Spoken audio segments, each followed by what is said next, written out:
እንግዲህ አላህ እኛ ክርስቲያኖችን እጅግ አምርሮ ይጠላናል እና ሙስሊሞችም ስለ አላህ ብለው ደግሞ እኛ ክርስቲያኖችን ደግሞ ይጠሉናል። እስኪ ይህ ኡስታዝ የሚናገረውን አድምጠን እንመለስ። ስትመለሱ ግን ኡስታዙ የሚናገረውን ተቃራኒ የእኛ ጌታ ምን እንደሚለን ደግሞ አሳያችኋለሁ። ወደ ኡስታዙ እስኪ እንሂድ። ወንድሞቻቸው እህቶቻቸው ቢሆኑ አይወዳጁም ነው የሚለው። ላላ ብለሽ መጥራት አለብሽ እነዛን ሰዎች ሊላሂ ብለሽ። ላላ ብሎ መውደድ ላላ ብሎ መጥራት የሚባል ነገር አለ። ይሄ ዲን ጉዳይ ነው ራሱ። እኛ ካፊሮችን ላላ ብለን ነው ጋር ማውራት ከምን ያገናኘዋል? አዎ ላላ ብለን ነው የምንጠላቸው ካፊሮችን ምንጠላቸው፣ በኩፍርነታቸው እንጠላቸዋለን፣ እንጸየፋቸዋለን። ነገር ግን አላህ ፍጡሮቹ ናቸው። በጉርብትና በጥሩ ቤተሰብ ምናምን ነገር ተከባብረን መኖር ተዋደን መኖር እንችላለን። ይሄ አንደኛው ሙጅለኛው ሙፈሰል ነው። በተናጠል አይፈቀድም። እንደዛ በዲን አንፃር ማለት ነው። ክርስቲያን ወንድሞቼና እህቶቼ ማለት አይፈቀድም። ስለ አላህ ስትይ ክርስቲያኖችን ልትጠያቸው ይግድ ይልሻል ይላታል። እኔ ግን ስለ እግዚአብሔር ብዬ የምጠላው አንድ ሙስሊም የለም። ስለ እግዚአብሔር ብለን የምንገለው፣ የምንገፋው፣ የምናሳድደው፣ የምናስጨንቀው አንዳችን ፍጥረት የለም። መጽሐፍ ቅዱስ እንዲህ ይለናል። ጌታችንና መድኃኒታችን ኢየሱስ ክርስቶስ በዚህ በማቴዎስ ወንጌል ምዕራፍ 5 ከቁጥር 44 ጀምሮ እንደዚህ ይለናል። እኔ ግን እላችኋለሁ በሰማያት ላለ አባታችሁ ልጆች ትሆኑ ዘንድ በስሜ ጥሉልኝ አላለም። አሳዱልኝ፣ ግደሉልኝ አላለንም። ታዲያ የክርስቲያኖች አምላክ ምንድነው የሚለው ካላችሁን፣ ጠላቶቻችሁን ውደዱ፣ የሚረግማችሁንም መርቁ፣ ለሚጠላችሁም መልካም አድርጉ፣ ስለሚያሳድዷችሁም ጸልዩ። እርሱ በክፉዎችና በበጎች ላይ ፀሐይን ያወጣልና በጻድቃንና በኃጢአተኞችም ላይ ዝናብን ያዘንባልና። የሚወዷችሁን ብትወዱ ምን ዋጋ አላችሁ? ቀራጮችስ ያንኑ ያደርጉ የለምን? ወንድሞቻችሁንም ብቻ እጅ ብትነሱ ምን ብልጫ ታደርጋላችሁ? አሕዛብስ ያንኑ ያደርጉ የለምን? እንግዲህ የሰማዩ አባታችሁ ፍጹም እንደሆነ እናንተ ፍጹማን ሁኑ ይለናል መጽሐፍ ቅዱስ የሚናገረው ነው።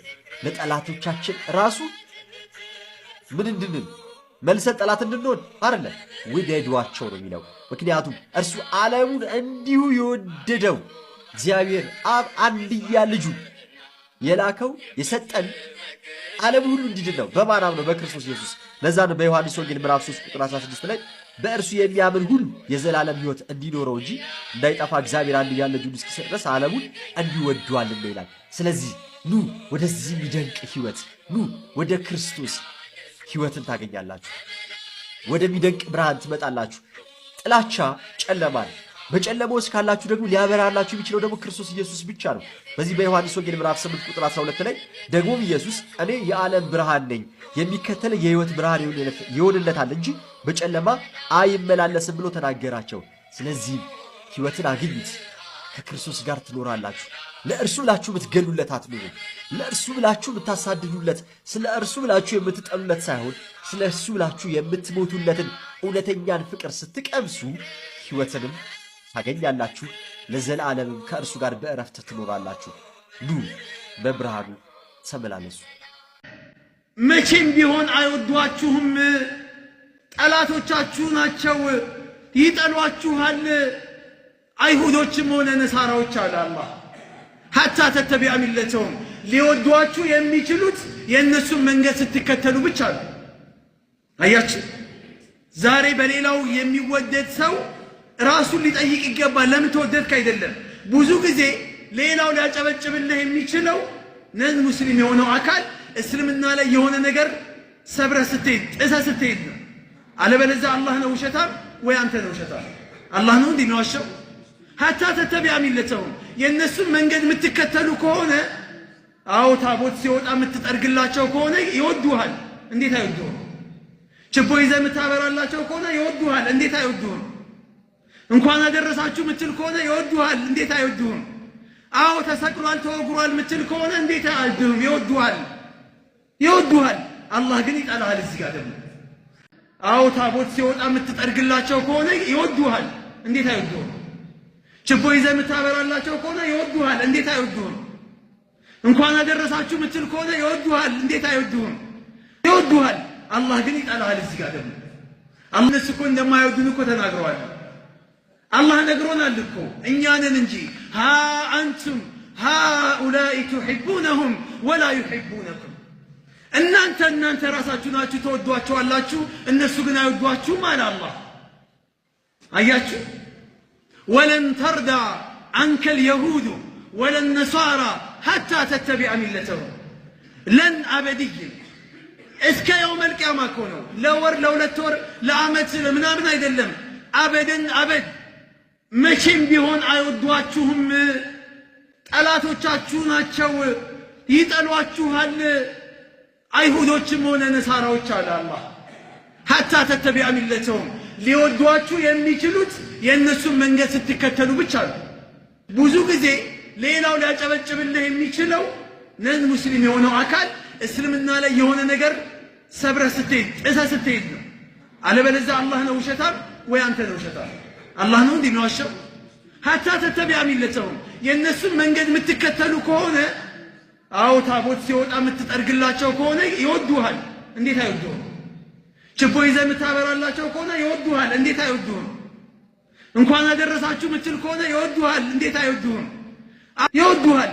አላህ ግን ይጠላሃል። እዚህ ጋር ደግሞ ኢድ ምናምን ሲሆን ማለት ነው ክርስቲያኖች ከምር ማለት ነው ወላሂ ሀቅ የማይገዙልኝ ነገር የለም። ከሽቶ ጀምሮ ማለት ነው ስጦታ ይገዙኛል። ግን እኔ በእነሱ ጊዜ ስጦታ አልገዛም፣ አልተባበርም። ዲኔ የማይፈቅድ ነገር ኔቨር አላረግም። እኔ ጋር አሁን ብዙ አሉ ክርስቲያኖች ከላይ ማለት ነው። ኦኬ ገባሽ? ነገር ግን እኔ ዲኔ የማይፈቅድ ነገር ኔቨር አላረግም። ለምሳሌ እኔ አሁን ሀገር ቤት ሲሄድ ከሰዎች ግን እኮ ደግሞ በጣም ጥላቶቼ ናቸው። በጣም በቃ እንኳን አብሬያቸው ቁጭ ብዬ ወሬ ላወራ ምናምን ይቅርና ጀስት ጥቅም አለው ምናምን እኮ ለዛ ነው እኮ አይደለም። ግን ካፊሮች ሲለቁኝ አልፈልግም። እኔ ለዛ ነው አላህ መልእክተኛ እንደዚህ አሉ፣ ሰዎችን እጋደላቸው ዘንድ ታዘዝኩኝ አሉ። ሰዎችን እጋደላቸው ዘንድ ታዝዣለሁ እስኪመሰክሩ ድረስ አላህ በስተቀር በእውነት የሚመለክ አምላክ የለም ብለው በእኔም ነቢይነት እስኪያምኑ ድረስ ወቢማ ጂእቱ ቢሂ እኔም በመጣሁበት መንገድ እስኪያምኑ ድረስ እጋደላቸው ዘንድ ታዝዣለሁ። ይህን የሰሩ ጊዜ ዓሰሙ ሚኒ ከኔ ተጠብቀዋል፣ ዲማአሁም ደሞቻቸው ያለ አግባብ ከመፍሰስ፣ ወአምዋለሁም ንብረቶቻቸው በከንቱ ከመወረስ ተጠብቀዋል። ማለት ነቢዩ ሙሐመድን ሰለላሁ ዐለይሂ ወሰለም መታዘዝ ይገባናል። እሳቸውን እሺ ብሎ መታዘዝ አላህን እንደ መታዘዝ ነው። መን ዩጢዕ ረሱለ ፈቀድ አጣዕ አላህ፣ መልእክተኛውን የሚታዘዝ ሰው በእርግጥም አላህን ታዟል ያለው። ምክንያቱም መልእክተኛውን እንድንታዘዝ ህግ ያወጣው የደነገገው ራሱ ጌታ አላህ ስለሆነ መልእክተኛውን እሺ ብሎ መስማት የላከውን አላህ መስማት ነውና ማለት ነው። ወደ ሐዲስም ስንመጣ እንደዚሁ እሳቸውን መታዘዝ እንደሚገባን ብዙ ነብያዊ ሐዲሶች አሉ። ከነዚህ መካከል عن أبي هريرة رضي الله عنه قال قال رسول الله صلى الله عليه وسلم كأبي هريرة عند تلالفه يا الله ملكتنيا عند الزهالو أمرت أن أقاتل الناس سوچن እጋደላቸው ዘንድ ታዘዝኩኛል። ሰዎችን እጋደላቸው ዘንድ ታዝዣለሁ حتى يشهدوا እስኪመሰክሩ ድረስ አን ላ ኢላሃ ኢላላህ ከአላህ በስተቀር በእውነት የሚመለክ አምላክ የለም ብለው ወዩእሚኑ ቢ በኔም ነቢይነት እስኪያምኑ ድረስ ወቢማ ጂእቱ ቢሂ እኔም በመጣሁበት መንገድ እስኪያምኑ ድረስ እጋደላቸው ዘንድ ታዝዣለሁ። ፈኢዛ ፈዐሉ ዛሊክ ይህን የሰሩ ጊዜ ዓሰሙ ሚኒ ከኔ ተጠብቀዋል፣ ዲማአሁም ደሞቻቸው ያለ አግባብ ከመፍሰስ፣ ወአምዋለሁም ንብረቶቻቸው በከንቱ ከመወረስ ተጠብቀዋል ማለት ነው።